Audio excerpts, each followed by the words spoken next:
Hey everyone, and welcome back to Newegg TV. My name is Paul, and today I'm going to be doing an unboxing and overview of this new video card from PNY. This is PNY's Accelerate Enthusiast Edition of NVIDIA's GeForce GTX 760.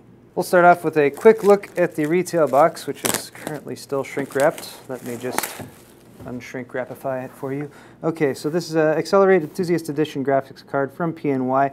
It does feature a lifetime warranty from PNY, so they're going to back up this product. It's based on NVIDIA's GeForce GTX 760 GPU, which is one of their new 700 series GPUs. It's still based on the GK104 GPU that the GTX 680 was based on, for example.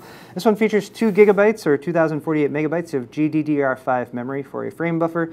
It also features some newer technologies from NVIDIA that they released with the 600 series. Those are listed in more detail here on the back, actually right up here over on the side. So for instance, here you get 1,152 CUDA cores, 2 gigs of memory, of course, as already mentioned. NVIDIA TXAA technology, which is anti-aliasing, TXAA and FXAA, some new anti-aliasing technology introduced with the 600 series. If you're interested in the difference 600 series to 700 series, here some of the cool features you get would be GPU Boost 2.0, which does automatic GPU overclocking, and then you can actually base that on a temperature target this time. It's actually very effective and very kind of fun actually to do some overclocking with.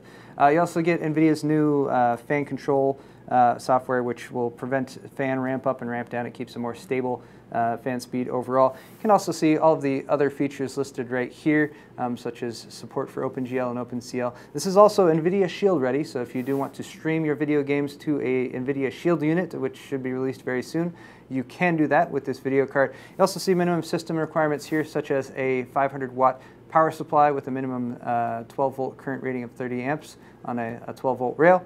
And then also box contents right there. Speaking of box contents, let's go ahead and take a look inside the box. Inside the retail box, we have some accessories here. Oh, what is this? This says it's an accessory kit. And I'm curious as to what's inside. Okay. First off, we have a quick start guide from PNY. So this is going to give you basic instructions for installing software and hardware, and also the different connectors on there. You also have the ever-present DVI to VGA adapter, so if you are using an older VGA monitor, you can connect it to this card. Bear in mind, only one of the DVI ports on the card carries an analog signal, and I'll tell you which one. You also have the just as equally ever-present Molex to PCI Express power connector. So most newer power supplies should carry this type of connector, known as PEG or PCI Express graphics. This is a 6-pin, and I'll show you in just a moment also which graphics, those are required by the card. Now this is a sample that was sent over to us by PNY. This is going to have the driver disc on it. Chances are if you get the retail box version, it will have a slightly more official disc than that, but it doesn't matter anyway. You shouldn't use the disc or the driver that comes on the disc. You should use the driver that's available directly from NVIDIA's website. So go ahead and download that if you purchase this card. And now onto the video card itself, which we can see right here.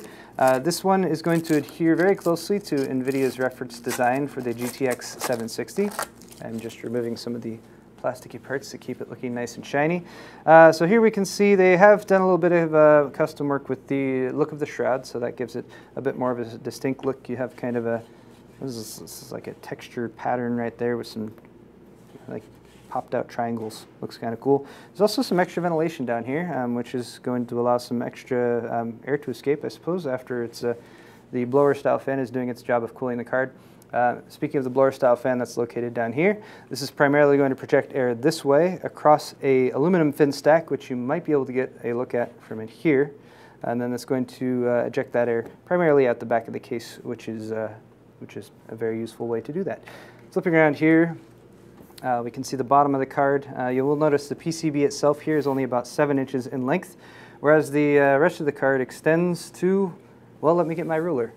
Okay, here it is, a bit more of a proper measurement for you guys. So measured from the bracket, we can see that this card is less than 10 inches long. I would give it, oh gosh, let's say 9 3/4, just to be safe. But it should fit in most of the computer chassis that are available these days that have a fair amount of space. I'd say mid-tower or full tower, of course.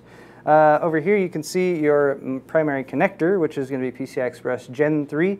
It is fully PCI Express Gen 3 compatible. However, don't worry, if you are running an older system and you're using this card as an upgrade, it is still backwards compatible, PCI Express Gen 2, and it's performance-wise, if you compare a Gen 2 and a Gen 3 system, it's only like a couple points off, so it's not a huge deal. The GPU is located right underneath that area, as you can kind of see by the X mark right there, and that is, of course, cooled by the shroud right there. But the GPU that they're using in there is, once again, the GK104. It's the same GPU that was used in the GTX 680, for example, as well as the 670. It has 3 graphics processing clusters, 6 streaming multiprocessors, and 1,152 CUDA cores, 96 texture units, 32 raster units, base clock of 980 megahertz, and a boost clock of 1,033 megahertz. But I already mentioned that you get GPU boost 2.0 with this card, which means you're actually probably going to be running at a faster speed than 1,033 megahertz, simply because as long as the GPU doesn't hit your temperature target, it will continue to attempt to overclock itself beyond that. Also up here you have a couple SLI connectors, and a lot of folks will tell you that this one will only do up to 3-way SLI. However, I've confirmed that this can do 4-way SLI, although that is a bit of an overkill as far as GPU configuration. But you get 2 SLI fingers right there, and you would use those to connect for your SLI needs. Also, 2 6-pin PCI Express graphics connectors right there, so those supplemental power from your power supply. Again, 500-watt power supply with the 30-amp 12-volt railed is definitely recommended for this card. And then apart from that, you get the GeForce GTX 760 logo right there. I should mention this is based on the Kepler architecture. That's a 28-nanometer fabrication processes. You get 3.54 billion transistors in that little GPU in there, which is kind of baffling just to think about.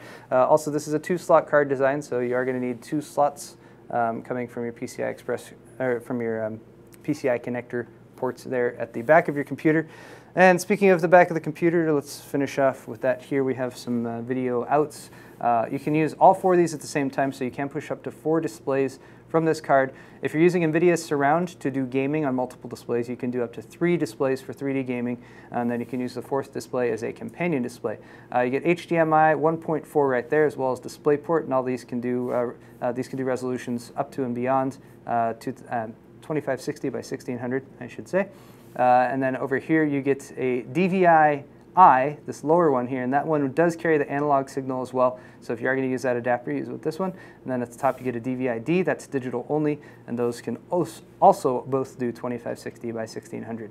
And that is going to wrap it up for this unboxing and overview of the new PNY Accelerate Enthusiast Edition GeForce GTX 760 graphics card. I'm Paul with Newegg TV, and if you enjoyed this video, you should hit the like button down there. Also, feel free to subscribe and share with your friends, and also post a comment. Let me know what you think of this card. Thanks a lot for watching, everyone, and we'll see you next time.